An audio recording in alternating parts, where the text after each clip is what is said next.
Okay, we're going to talk about the student journey using the analogy of climbing this mountain. I know it doesn't look like a mountain, but that's exactly what it is.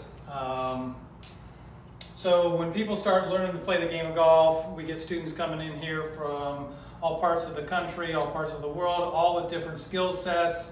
We're asking them to set, one of the things we're going to talk about is outcome goals.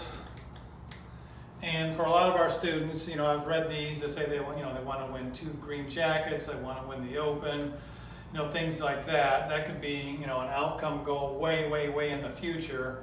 So in this analogy, we'll just kind of say the outcome goal is to climb a mountain, make it to the top, and everybody that's going to try to climb a mountain is going to start maybe at different points on the mountain and certainly with different skill sets. Not everyone's coming with the same tools and abilities.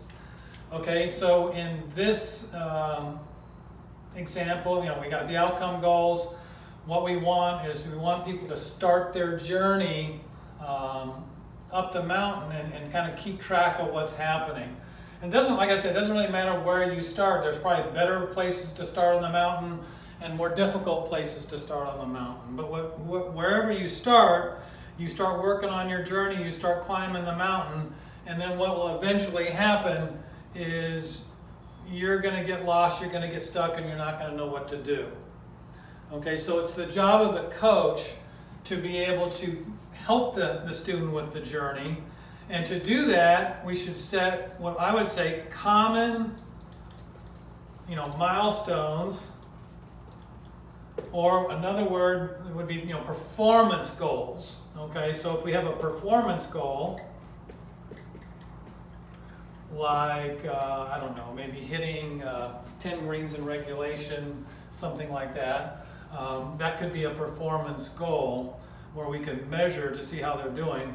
But the very first thing that I think we should be doing is establishing a low-level milestone goal. And I would call that, good grip, aim, setup. Can we get people to start at the same spot when it comes to putting, chipping, pitching, bunker, full swing?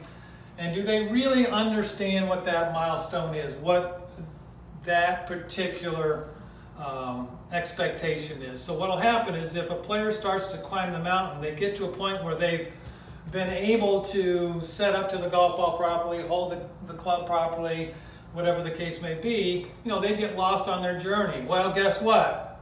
What they need to do is go back to base camp or go back to milestone number 1 and then continue their journey. Okay? If they really know how to set up to a golf ball and hold the club properly, we go back here, we begin our journey again. We go up the mountain, we climb higher, we get lost, and we can go back to the same milestone. Okay, until this gets really ingrained, and then maybe there's a second milestone number 2, where they understand, impact, we'll say. They really truly understand the conditions of impact. When they get off track, they go back again. And that's how you can complete your journey up the mountain. The difficult part for students is when they get lost with no help, they don't know what to do. Okay, and it's your job as a coach to get them back on track, get them back on the path to the top of the mountain. And again, it doesn't matter if this is a highly skilled player where the journey's maybe a little bit easier, or a higher handicap player that has a lot more challenges because they don't have as many tools. You still need little milestones along the way.